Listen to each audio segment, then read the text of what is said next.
Mire, pero ¿cuál es la situación en este momento, precisamente allá en Ecuador?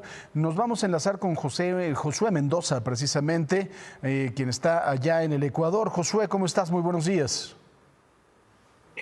¿Qué tal? Buenos días, saludos cordiales desde Ecuador cuando son las 8 de la mañana con 8 minutos en nuestro país. Sigue el panorama tenso en esta localidad importante tras los últimos acontecimientos. Se agita la presión social también por parte de todos y cada una de las autoridades tras haber cambiado el decreto ejecutivo. El presidente de la República, Daniel Noboa, una realidad realmente completa y adversa en nuestro país.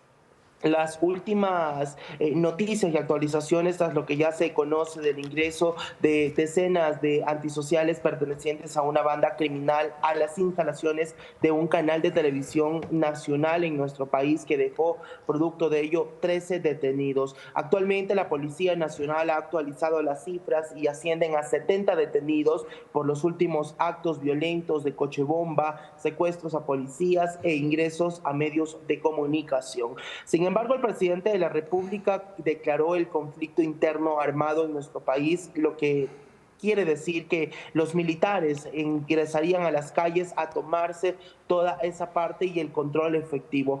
Quito, que es la capital de los ecuatorianos, se mantiene como una ciudad fantasma desolada, con instituciones financieras, instituciones educativas completamente cerradas, poco movimiento en las calles. Lo que se observa más son los controles policiales de manera directa que se efectivizan desde la noche y madrugada de ayer. Sin embargo, las autoridades se mantienen expectantes para ver qué resolución puede tener y las amenazas no cesan por parte de los grupos criminales.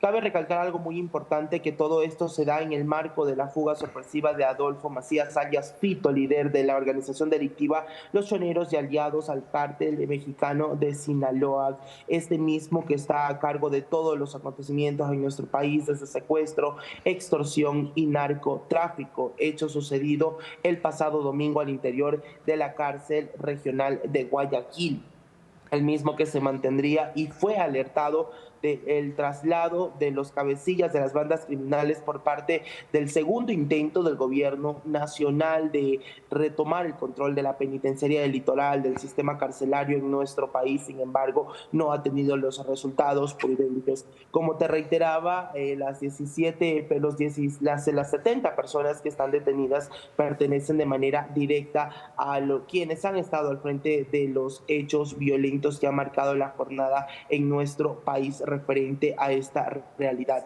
El presidente Daniel Noboa también recalcó algo muy importante, que son más de 20 organizaciones delictivas que son ya declaradas como terroristas para nuestro país, entre ellas el grupo organizado por los Águilas, Águilas Killer, AK-47, Caballeros Oscuros, Chonerquiles, Choneros, entre otros. Realmente ni nosotros en Ecuador conocíamos el total de organizaciones delictivas que toman la mafia en nuestro país actualmente. Si tenemos alguna pregunta, te puedo escuchar ahora. Claro, Josué.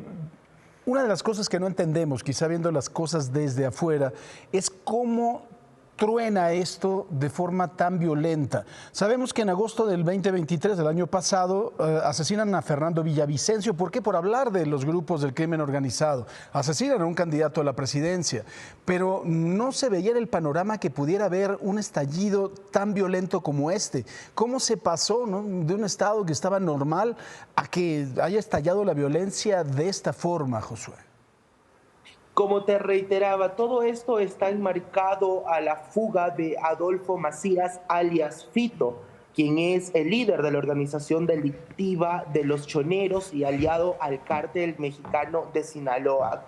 Este criminal iba a ser trasladado a una cárcel de máxima seguridad, donde iba a perder todos los beneficios que él gozaba actualmente en prisión. Videos en redes sociales circulan como su celda era como una de sus habitaciones de lujo con aire acondicionado, refrigeradoras, duchas que de una u otra manera no existen en el sistema penitenciario. Lo que él iba a hacer era perder todos los privilegios. Sin embargo, el día que se iba a hacer ese traslado, la intervención del presidente, ya él no estaba en la cárcel ni en su celda. Es decir, se fugó del establecimiento de rehabilitación social. Y los líderes de las organizaciones delictivas, los integrantes de la misma, iniciaron una campaña de desprestigio, amenazando al gobierno nacional con hacer daño a las vidas ecuatorianas, secuestrando a guías penitenciarios para que el gobierno no intervenga en las cárceles, es decir, que no ingrese a ellas a sacar a cada uno de los de alta peligrosidad y cambiarlos a otras celdas de alto riesgo, que ellos puedan tener un control más prudente. Desde ese momento nace todo este conflicto interno, este conflicto armado entre las bandas criminales y el gobierno nacional en torno a la fuga de Adolfo Macías, alias Fito. Desde esa transición han existido todo este tipo de actos, cochebombas en las provincias de conflicto más importante, como lo es Guayaquil, la provincia de Esmeraldas, acá en la capital de los ecuatorianos, que es Quito, también surgió este tipo de incidentes, pero realidad es que al gobierno nacional se le fue de las manos el control policial. El gobierno no quiere sentarse a dialogar, pese a que han llegado mensajes por parte de los grupos criminales cuando tienen a los guías penitenciarios. Son más de 100 guías penitenciarios que los tienen secuestrados en calidad de rehenes por parte de los privados de libertad, y ellos exigen al gobierno nacional que no intervenga la policía ni los militares. Es decir, que ellos quieren hacer las cosas a su manera, pero el gobierno nacional no ha dado el brazo a torcer y continúa endureciendo las medidas de no sentarse a dialogar con los grupos criminales y hacerle perder todo y cada uno de los derechos establecidos. Si bien es cierto, en agosto, cuando se dio el asesinato de Fernando Villavicencio, fue por denuncias de los grupos transnacionales, de los grupos criminales que estaban inmersos en Ecuador, así como en la política establecida de tal manera. Josué, finalmente, ¿cómo amanece el día de hoy Ecuador? ¿Cuál va a ser el día de los ecuatorianos? ¿Podrán salir a trabajar? ¿Hay clases? ¿Van a estar abiertas las tiendas, las oficinas? ¿Cómo amanece hoy el Ecuador?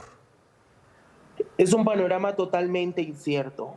Nosotros como comunicadores estamos expectantes a ver qué es lo que realmente sucede. Lo que sí te comento es que es una ciudad, Quito, que es la capital de los ecuatorianos, es una ciudad fantasma, sin algún tipo de actividad financiera. En las instituciones educativas se suspendieron las clases por la conmoción que se vive en el país tras panfletos que circulaban que iban a atentar contra los estudiantes de colegios, de escuelas, de universidades, y el Ministerio de Educación suspendió las clases de manera presencial. No ha existido ningún tipo de actividad hasta ahora que se pueda catalogar de manera directa. La Asamblea Nacional, tengo entendido, que realizará su sesión de manera virtual, y otros intentarán llegar al Palacio Legislativo en horas de la tarde, sin embargo, bajo la responsabilidad de cada uno de ellos. Nosotros estamos súper expectantes y con la incertidumbre y la zozobra que vivimos desde el día lunes con qué sucederá, qué pasará el día de mañana o qué sorpresas nos tendrán en la tarde. Si lo que sí puedo manifestar es que Ecuador ha pedido apoyo a otros países en el campo de seguridad, de policías, de Fuerzas Armadas, para doblegar esta situación y retomar el control y la paz. Las actividades están completamente suspendidas, estamos en un estado de excepción, en un toque de queda de 23 horas, de 23 horas a 5 de la mañana, y como entenderás, Ecuador es un país que vive del comercio diario. La afectación es totalmente fuerte a las actividades nocturnas y actividades diarias también como tal. Pues querido Josué, te agradezco mucho este enlace. Primero también, por supuesto, reiterarte nuestra solidaridad, un abrazo muy solidario, y con todo el gremio de los comunicadores, por supuesto, ecuatorianos, que estamos con ustedes. Les mandamos un fuerte abrazo, estaremos muy pendientes y les reiteramos nuestra solidaridad y todo nuestro apoyo. Gracias, Josué.